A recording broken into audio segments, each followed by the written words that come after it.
Welcome to NEXTGames video on how to beat this month's Volume 2 Ambuscade on any difficulty. This month is against two Coeurls and is a quick ambuscade that I'm finishing in about 3 to 4 minutes on very difficult. Before we get into the specifics of the fight, let's talk about where to get the key item. If you are just getting the one beast kill for the daily quest, then your options are plentiful. A good one is the home point warp to Cape Terrigan, and it will get you quick access to manticores. However, due to the long respawn timers, I recommend that if you need the 10 kills for your non-daily quest, that you head to the Eschen Zeta portal number 6, and head south for a plentiful group of Opo-Opos and Yzergs. So now let's talk about the fight. The two Coeurls are named Itchel, who's red, and Itzima, who's yellow. I've done 20 runs now, varying my strategies, and think I've figured out that the Coeurls have two modes that they can be in, depending on if the other is dead or not. I'll explain this further as I explain the abilities that you will see. Itzima, who is yellow, is the one that I suggest you kill first, and his moves are as follows. His most dangerous move is Charged Whisker, which is an AoE move that will deal 500 to 800 lightning damage and remove all shadows. It will also give him an immediate shock spikes effect. You want to turn as soon as you see him using Charged Whisker and wait for Coeurls to dispel it. Sadly, due to how quickly he uses his move, you will most frequently get stunned before you can turn. He favors this move if his partner Itchel is alive. His next most dangerous move is called Blink of Peril. It is a throat stab type move that will usually leave you with around 100 hit points. It will also reset enmity and ignore shadows. In the 20 runs I've done, I've only seen him use this twice, and both times were on the runs after I had killed his partner, so he only gains access to this move then, or he uses it very infrequently when his partner is alive. If you are quick, you can avoid this move by turning before the move lands. However, be aware if you don't make it all the way around in time, it will knock you back. Now the next move he can use is Preternatural Gleam, which is a clonal move that will wipe all your shadows and do a few hundred damage. It is also supposed to inflict paralysis, silence, and be an enmity reset, but I've not really noticed those things in my runs. This means I'm either resisting them or SE has removed them for this fight. He uses this move frequently when his partner is alive, and infrequently when his partner is dead. Now the last move you will see Itzima use is Blaster. He will not use this often while his partner is alive, but will favor using it pretty often after you kill Itchel. Now this brings us to Itchel's abilities. His first is Petrificative Breath, which will petrify you and reset hate. He will favor using this move when his partner is alive, so you want to feed him as little TP as possible until that happens.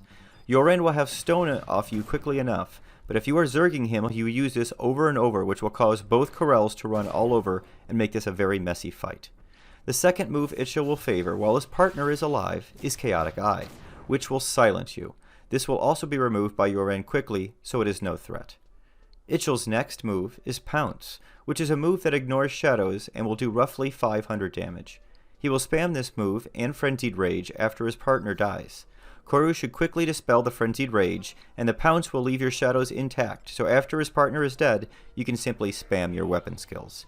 The one last thing I've noticed is regardless of whether or not Itchel's partner is alive, he seems to get some kind of defense boost at 25% hit points. On every run I did, my weapon skill damage dropped to about 5k per WS at that point. For Trust, I'm using Joachim and Ulmia for songs, Coeurls for Dispel and Haste, Kupipi and Yoran Oran for cures, and to get all these debuffs off of me as they occur. Make sure you start the fight with full shadows, Gekka, Kaka, and Yonin up, and get to work. They usually strip all of your shadows within the first 1 to 2 seconds of engaging, so be ready to recast them quickly. That new add-on you see at the top of the screen is a new scoreboard add-on that I'm trying out called Parse. If you have any questions on what other add-ons and plugins I use, please see my newly released video going over all of them. If you want notified when I release new videos, please subscribe and make sure you have notifications turned on for my channel. Enjoy the run, everyone.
And that will be it for this month's Ambuscade on Very Difficult. Have a great month, everyone.